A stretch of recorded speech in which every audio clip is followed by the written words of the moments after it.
Welcome back to my channel. So happy you can join me today.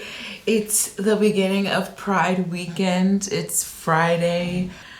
I am just getting ready to go out. It is late at night and it's a very late start to the vlog. I thought I'd document this weekend and just talk about my experience, my journey. I went out earlier, but I forgot my SD card. So hence why the late start to the vlog, but we're here and we are getting ready. So my partner just came back and gave me this flower and put it in my hair. So that's here. Well, who knows if it'll stay. I think we'll take it out and put it back in later. I just wanted to wish everyone a happy Pride, because Pride is an amazing holiday and I feel very thankful that I can celebrate it to whatever capacity I can, because I grew up in a religious household, so Pride wasn't always on the radar. So I'm happy to be able to celebrate Pride and just all different sorts of expressions, celebrate all different types of life, because yeah, I think that is how we can grow, is to be with people who are like us but also different than us.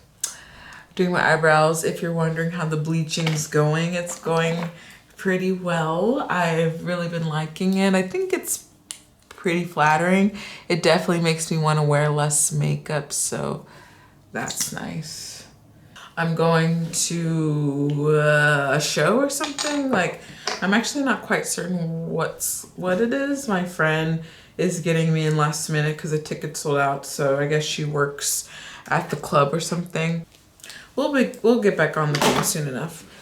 But yes, I'll just show you what I'm wearing. This is what I'm wearing. I'm wearing the set I showed you earlier from Depop. Some knee-high boots because San Francisco with some ankle boots, brown ankle boots. I'm mixing leathers, which I'm uncertain about, but I think it's fine. Everything with confidence, pride, you know? Get it out before it makes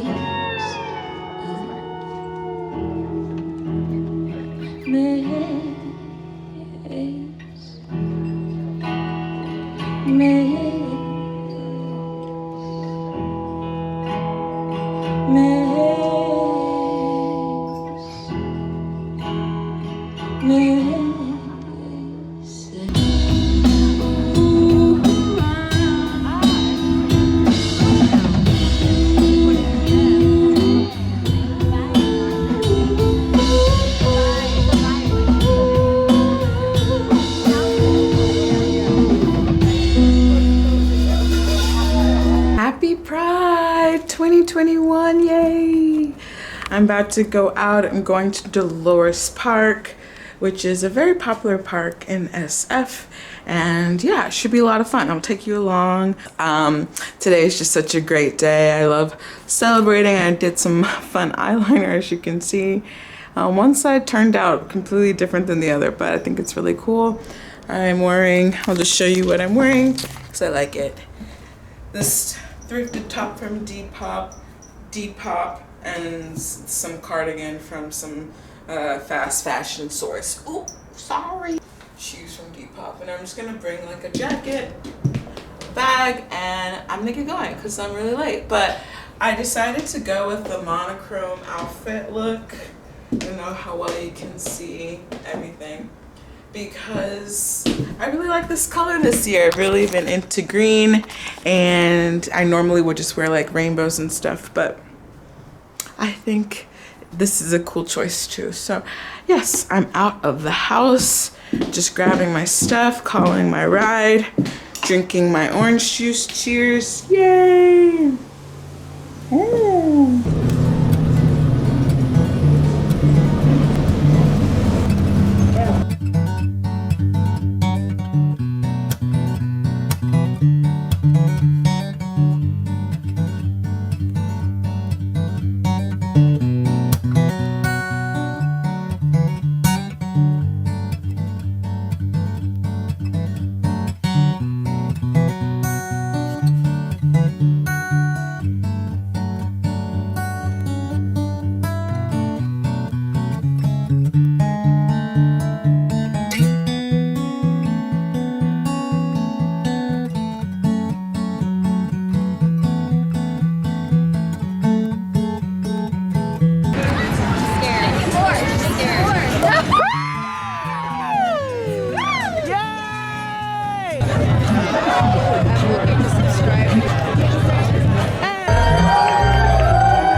Hi everyone. So it's Sunday, the last day of Pride, and yeah, I just wanted to come and talk to you about my night and just my thoughts of Pride and what it means to me in general.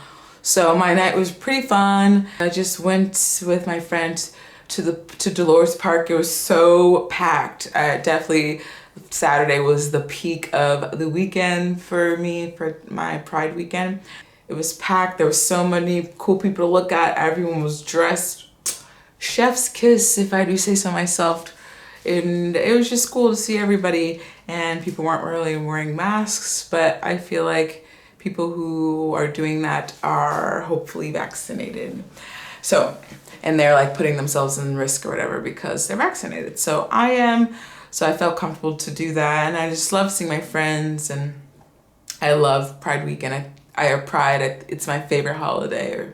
It's just a great reminder to celebrate differences, uniqueness, your individual characteristics, and obviously like the LGBT queer plus community. And for me, I'm a Black woman, so I grew up in the Black community, and there's tend to be stigmas around being queer, homosexual, gender fluid, or trans. There's a lot of prejudices and negative stigmas associated with these things in a lot of communities of color.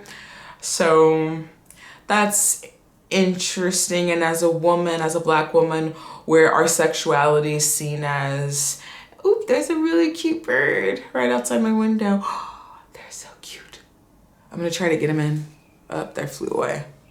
But it was so cute. It was saying hi. I love you. Mwah. So I was just talking about how Black women's sexuality are objectified and commodified in our society, and just capitalized on. So Black women especially, I feel like, are a little bit, for the most part, in a general sense, we are a little bit more reserved. I would say actually reserved when it comes to our sexuality. We're guarded, and because there's a lot going on there to unpack for us. So I can say that was the case for me. But in terms of sexuality, even as a kid, I always felt pansexual, I guess you could say. I literally remember thinking, well, how can I ever say I'm this or that if I haven't met every person in the world? How could I say a definite answer like either way? So basically that's like a kid way of thinking, like it's important. The person is what counts for me. I love the person, not necessarily what they look like. I'm attracted to all people, all sorts of people, especially because in our society, our standard of beauty is feminine. So the feminine, women are often attracted to other women, and maybe men as well if they swing that way. But yeah, and that fluctuates with different communities. Sometimes it's more masculine, so that means men are more objectified and there's more homosexual gay relationships between men. I have always thought it was superior to be able to not just be open to anyone and be able to love anyone. I always felt like, why would I put a conditioning on love? I want as many options as possible. I want to be with the best person as possible, period. Yeah, as long as they're good on the inside, the outside, can be worked on to love. I always felt like love is a choice, and everyone is lovable in some way. Like, you can fall in love with anyone if you really wanted to. It's a choice. So yeah, I've always felt that way. So I guess that means I'm pansexual. I definitely am open to being with anyone, man or woman or anyone in between. Because I just feel like sexuality is on a spectrum, just like gender. So it feels so impractical and impossible to say I'm this forever. I don't know that. So that's just my opinion. That's just how I feel about, a little bit like how I feel about gender, but more so I just feel like people who are gender non-binary, gender fluid, trans, just they have an experience of both male and female perspective, you know, that can balance the two. I think that's a sign of spiritual advancement, spiritual maturity, and evolution. I think that's ultimately where we're headed, is in this, you know, maybe we're having more than 2 genders, 8 genders. I feel like some indigenous communities, I should look it up, I'll put some here, or put information here on the screen. I feel like there's some indigenous communities that have multiple genders, more than 2, you know, more than just male, female. I know there's Two-Spirit in certain Native American communities. Yeah, and I feel like there is probably more, because that would make the most sense. There's so many people and there's so many different ways to express one's gender identity. So how can there just be 2? That seems pretty improbable. So I feel like we're either headed to having more than 2 genders, like having multiple, like more than 5, or we are headed to just becoming like 1 gender. It's either or, because I feel like the way that we are doing it now is just not allowing room for as much freedom as people should have. So I definitely feel like gender, I've always felt like I have both male and feminine perspectives within myself. That's why and I just feel like a true woman has more qualities, masculine qualities, than we might ever perceive. And I think that's why Black women are so magical, because oftentimes we are aggressive, we are assertive, we are loud, we are direct. And I love that about us. And I feel like that's where the beauty comes in. And then vice versa for the Black community.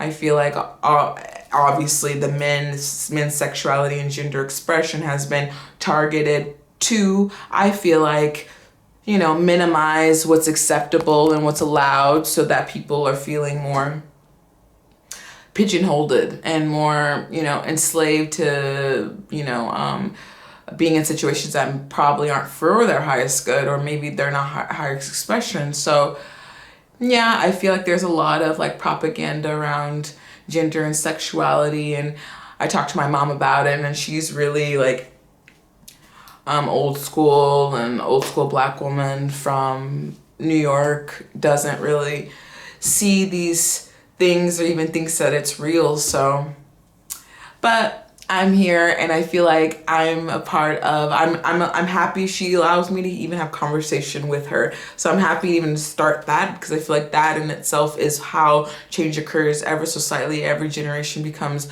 little bit more accepting, a little bit more open. And I do feel like the media is definitely, because it's happening either way, and I think that it's being like persuaded, the conversation, the viewpoint that gender and sexuality is taking, like Lil Nas video, I haven't seen it, but just like the way that it's being provocative or whatever, I feel like is very direct and a way to ostracize people from feeling like maybe how they're expressing themselves maybe isn't like the right way, or they have to be a certain way, because I feel like certain people are pushed in the media to the forefront. Queer people are pushed for a purpose. So I think it's just cool to be mindful of, and I'm just so happy I live in San Francisco, a city where I can celebrate and be open and meet other people who have like minds, because for me this makes the most sense to be super open. So I identify as they, them. I didn't say that earlier, but I identify as they, them, she, her, or whatever. I don't really care what you call me. And I literally call everyone they. And I've had people point it out multiple times, just because I call everyone they, it's easier for me to do that. And I've had people literally be offended that I've done that. And that's okay. I'll just like call you whatever you want. But I just feel like that's a sign of superiority, is to be more of a they than she or him. But that's just my opinion, and I hope you had a great Pride weekend. I'm just going to chill, and I'm gonna go out in Oakland for like a Black dance party, and I'll just show you what I'm gonna wear really quick before I sign off. Okay, so I'm just wearing these pants. They're really fun, really stretchy. I got them from Depop, and yeah, I'll put the seller's name on the screen. I'm wearing a You Swim swim top just because when we're dancing it gets so hot, I sweat so much.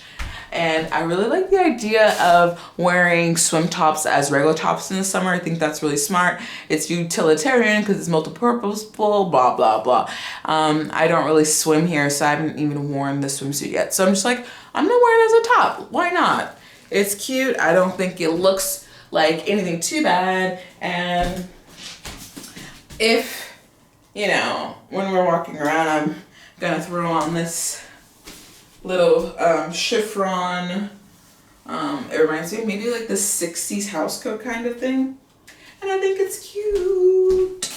I don't know what shoes I'm gonna wear though. Something comfy because I wore my new green boots, which are so cute. I love them. But I definitely have some blisters. So,